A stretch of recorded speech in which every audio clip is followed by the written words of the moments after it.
I'm Colt Bruce, and I'm doing my informative speech on Leo Tolstoy.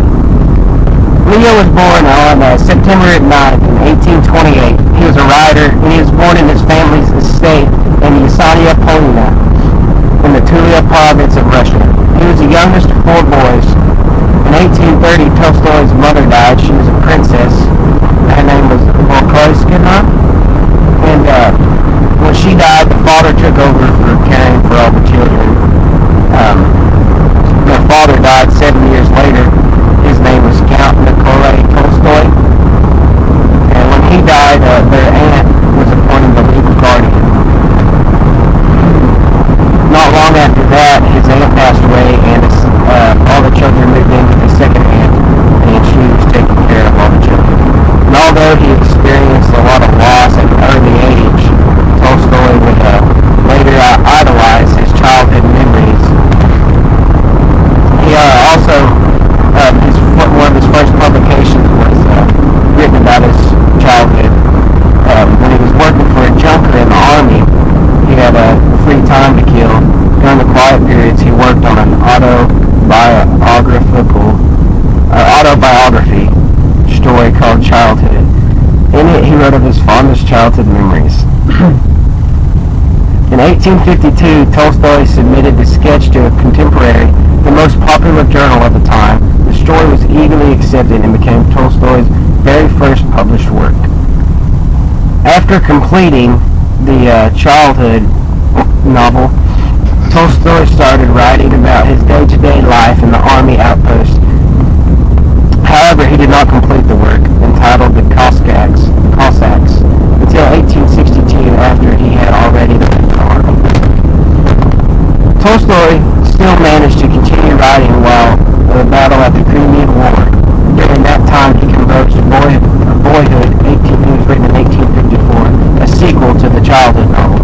The second book is what became Tolstoy's autobiographical triography.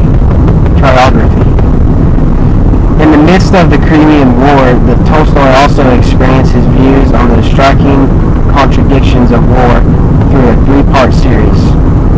The Sevastopol Tales. In the second Sevastopol Tales book, Tolstoy experimented with a relatively new writing technique. Part of the story is presented in the form of a soldier's stream in consciousness. Once the Crimean War ended, Tolstoy left the army and returned back home to Russia.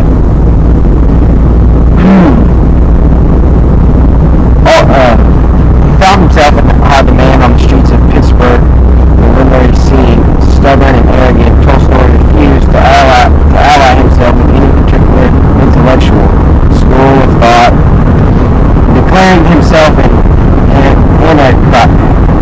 Antichrist. He made off to Paris in 1857.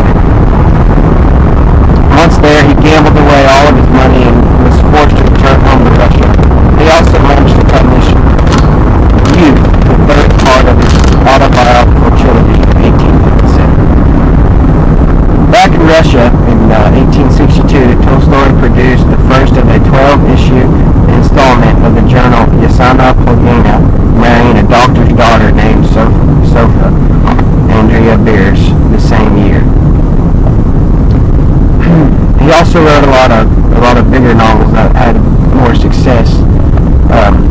Residing at Yasania Polina with his wife and children, Tolstoy spent the better part of the 1860s toiling over his first great novel, War and Peace. A portion of the novel was first published in Russian Messenger in 1865 under the title The Year 1805. Following the success of War and Peace, Tolstoy set to work on the second of his best-known novels. Anna Karenina was partially based on the current events while Russia was at war with Turkey. Like War and Peace, it fictionized some biographical events from Tolstoy's life, as was particularly evident in the romance